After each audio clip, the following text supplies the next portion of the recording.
Uh, let's learn some very important controls in VB today in this session. The main objective in this session is to learn the two important dialog boxes, that is input box and the message box. Okay, so now let us see what is an input box first. These are the two very important dialog boxes in VB. Let us learn an input box, dialog box with an example, and also message box with an example. These are the two predefined dialog boxes which are there available in VB already. So we have to make use of these dialog boxes in our VB programming as per the requirements. Okay, so let us define them. So these dialog boxes are input box and the message box. The input box is used to input a value into a variable, and the output box is used to display a message. Okay, so both of these dialog boxes need some enough code, okay, which will appear during the execution of a VB program. An input box can be defined as you can see on the screen.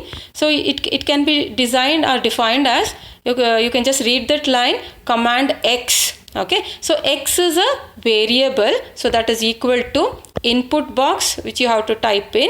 So that this will tell you that you are going to define a input box, and it takes two parameters. The first parameter is a kind of message what you want to display on the thing, on the dialog, on the input box thing. That is you can see on the screen here, prompt is being displayed, and you can also display a title for the input box on the title heading. Okay, so let's see this with one live example here. Suppose you want to input a value into a variable X. So you want to read a value into a variable X during the run of a program. So you can just declare it and define it as X, as I said, is a variable, is equal to input box. The first parameter you can give the message what you want to display. For example, enter the value for X within the double quotation.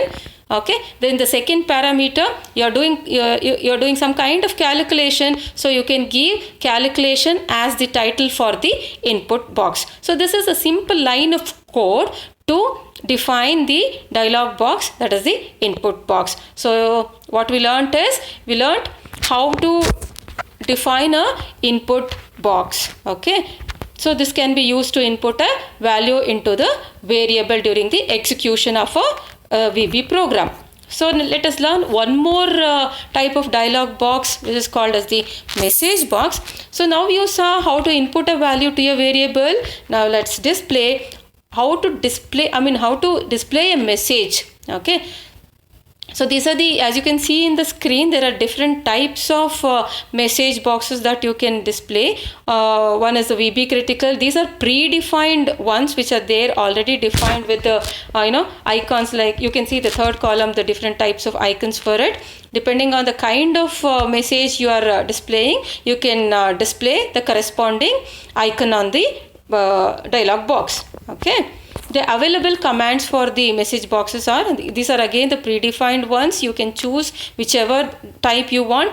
If you want only the OK button to command button to come on the dialog box, you can choose only VB OK only, and the corresponding integer value for it is 0. So next one is VB OK cancel. That means you will get both OK command button and cancel command button on the the message box. So like this you have some 3-4 other types of message boxes. Any one of them you can choose for the message box.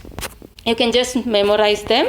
Okay, now for example, let us see how to define write the code for the message box. So the message box can be declared as MSGBOX. This is what you need to type, and whatever the message you want to type in, key in, you can just put them in the double quotation. For example, here, please close your program. This is the message what you want to display. Okay, so that can be put under the double quotation, and you have chosen the type of message box as VB critical. So that is why that the cross red color icon has been displayed on the message box, showing that this is a one type kind of error message. That is why you're saying it as, you have chosen the message box type to be as VB critical.